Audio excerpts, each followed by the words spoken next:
Okay. Well, look, it didn't quite go to plan.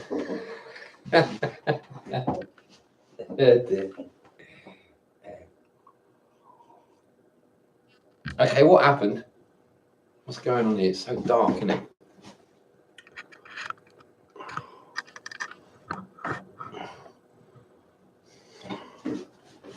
Or maybe I'll close that one. Will that help?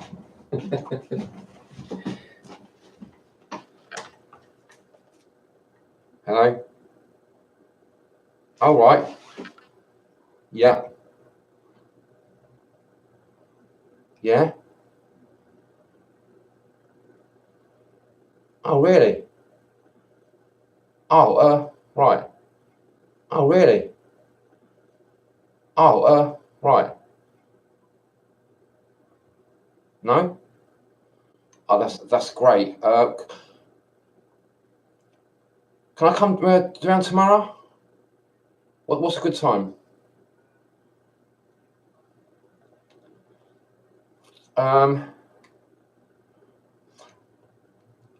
Today will be okay.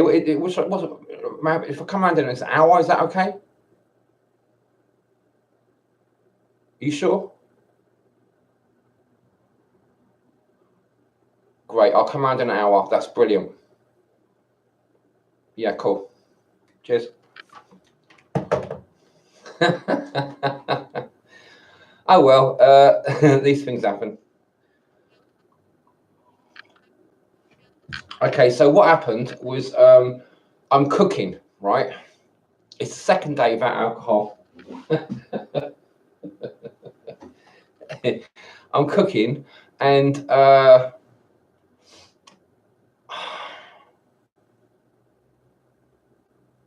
just start getting stressed out. It's like this thing that I have, right? Another thing about it is it's called arrested development. What they do in the schools is they keep people dumbed down. They don't teach them any sort of responsibility. They don't teach them about how to think for themselves. They don't teach us how to manage our lives. They teach us to be dependent. It's about being dependent. It's called arrested development. You know, it stops you developing, so that you're basically, people are like children. They never really grow up, right? And for someone like me who's a right brain thinker, where it's like I've been traumatized right from the beginning. It's like it started off at 5 years old. I'm traumatized. So what happens if I stop drinking alcohol? But yesterday seemed okay. Now today, it's like I go to cook a meal, and it's all starting to go pear-shaped. Even though it's pretty simple meal that I'm trying to cook, everything's just going pear-shaped.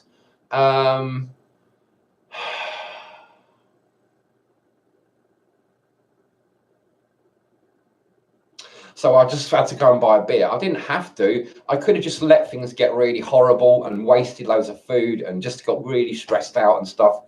But I don't see the point. It's not that important to me to give up alcohol, you know, on video, you know, and be a success and stuff. It's like, but the thing is, I will make a video about it and explain what's happening. When people, after the First World War, right, 1918, 1919, 1920, what was happening in Britain was there was this, lots of people who had been fighting in the war were trying to get a diagnosis for shell shock, which is a kind of form of post-traumatic stress disorder, right? And the medical establishment did not want to acknowledge that this actually existed. For about 2 or 3 years after the First World War, what happened was there was a public outcry because so many people knew people that were shell-shocked, and they all had similar symptoms. They couldn't function properly. They were really traumatized, and what they found eventually was that if these people were given 6 weeks to 6 to 8 weeks, maybe 3 months of just being looked after, all they needed to be was kept in a dark room most of the time, have their meals cooked for them, and they would basically recover after 6 to 8 weeks or 3 months at the most, right? Most of them would recover their normality again. They could function properly. Now, what I feel I need is a few weeks at least, ideally 6 or 8 weeks, where I've had my meals cooked for me and I'm looked after, like a child. I need to be looked after like a child. And where I'm stuck on my own, I haven't got much money at all. I have to cook my own meals. I need to rethink this whole thing, like especially these first few days. So I'm going to start again probably in a couple of days, and see if and make the planning for the first week of giving up alcohol and stuff more well planned, so that it's it's a lot easier. Because when I start trying to cook a meal and it's like it just starts freaking me out, because I've got to think about too many things and my brain is like all dehydrated from all the alcohol, and it's like I can't think clearly, and it's just end up starting getting stressed out. So it's just no point. So I've had to have a drink today, and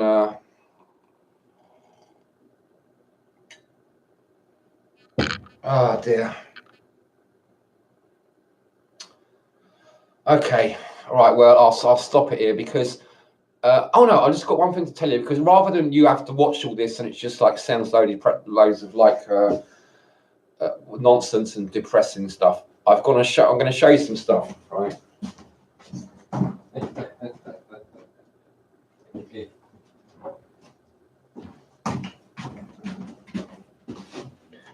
Because one of the things that keeps me going is that I know what I just explained to you, right? It's not my fault that I'm like this.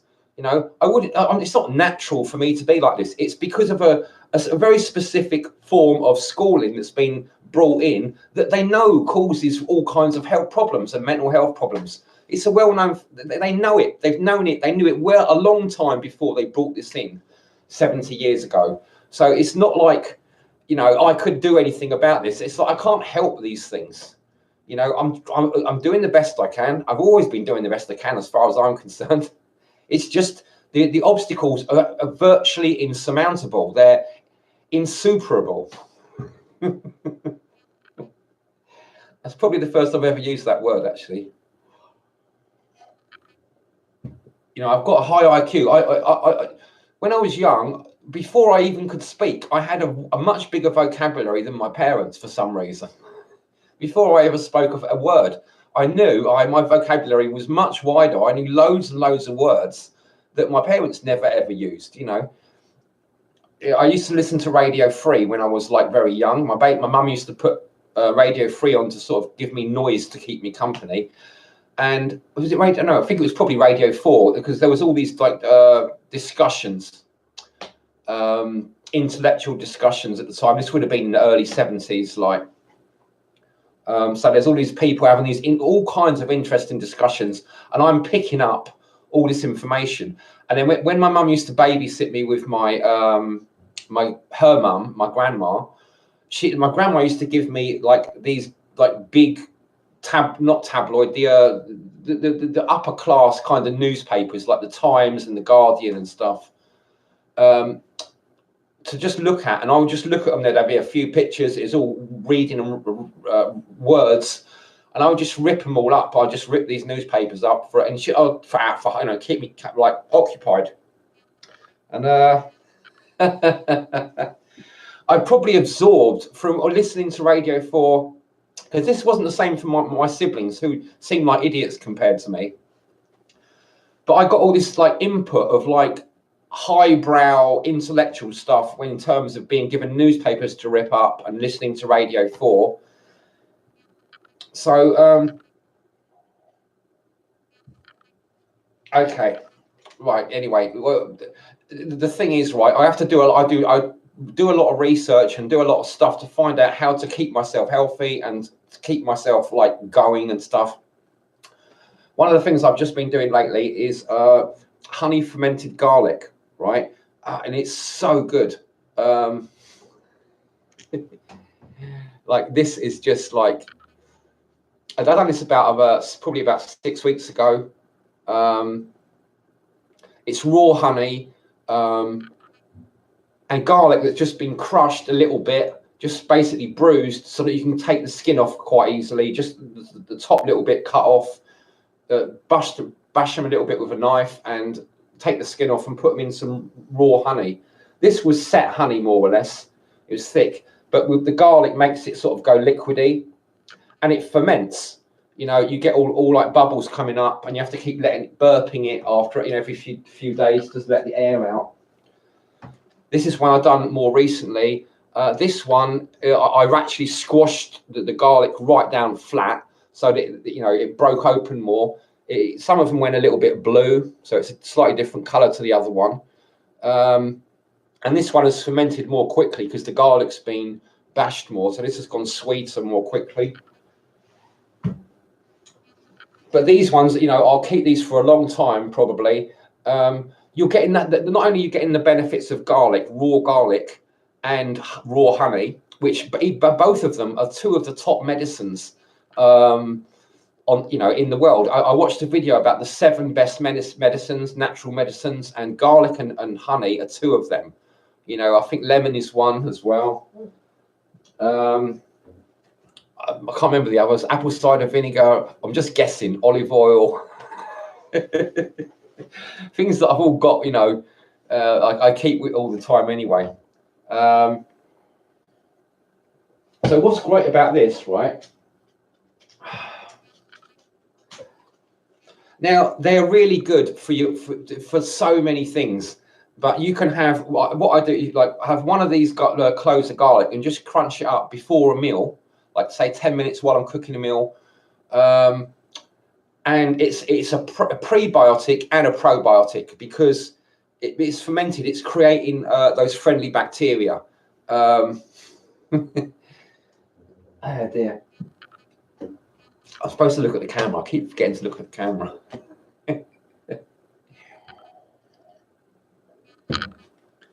I think I'm an actor. That's what it is.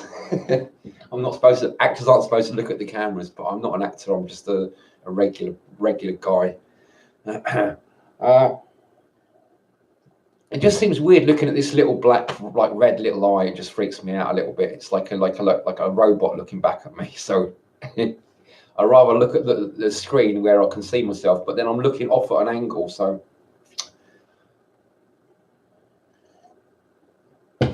okay, so the fermented honey, right? Fermented garlic honey. It's so you can use a spoon of garlic with a bit of honey in it as a digestive tonic, like before a meal, and it's really powerful. It's really like useful. It's like 3 in 1. You'll not only I make it when the garlic's in season, right? So you want it to be as fresh as possible, so you get more for your money. Basically, it seems when it's in season, it's cheaper. The garlic's bigger, it's fresher, but it's there. It's only there. It's only really fresh for a few weeks. So that's the time to do it. Either in the autumn when it's fresh, or in the spring when it's fresh. And just do big jars of it like that. So you've got it there, and it will keep forever. It doesn't go off. So and it's really good for the garlic, the honey. I can use a little spoon of the honey, a teaspoon, in a salad dressing, just with a bit of olive oil, just, you know, a bit of green salad and olive oil and salt and a little bit of that honey makes a great salad dressing, you know. As I say, or you can use it as before a meal as a prebiotic. It stimulates your digestive system. It boosts your immune system. It's incredibly good. It tastes much better than just normal garlic or normal honey. I find I can't rate it highly enough. I've just discovered it, and you know, I'm so pleased. And the point what I'm getting at is that whilst having been a drinker, and I don't want to be drinking, I just find it's like a necessary thing. I want to so basically, yeah, I'm finding out all these different ways of trying to keep myself healthy, because I drink and smoke, and I don't really want to, and I know it's unhealthy. So I have to compensate. So I'm constantly trying to compensate. I feel like that guy, the mythological guy, Chiron, the wounded healer. It's like I've got this wound that I can't seem to heal. And so I'm finding out all the different remedies. I'm going through everything to try and find out what works, If I ever do manage to give up smoking and drinking, I will probably be really healthy and, dear. Anyway, that's about it for today. Right, probably see you tomorrow then. I don't know. I probably might try and I might get these down to 1 a week. That might be easier, and or 1 or 2 a week. Let me know if you think it's just getting a bit tedious and boring, and if 1 a week would probably be better, 2 a week maybe. And then I'll probably be more focused and have more to say, and that would be better for me, probably, thinking about it. Just at the moment, I'm just like delighted to be able to make videos. Okay, bye. Thanks for watching again.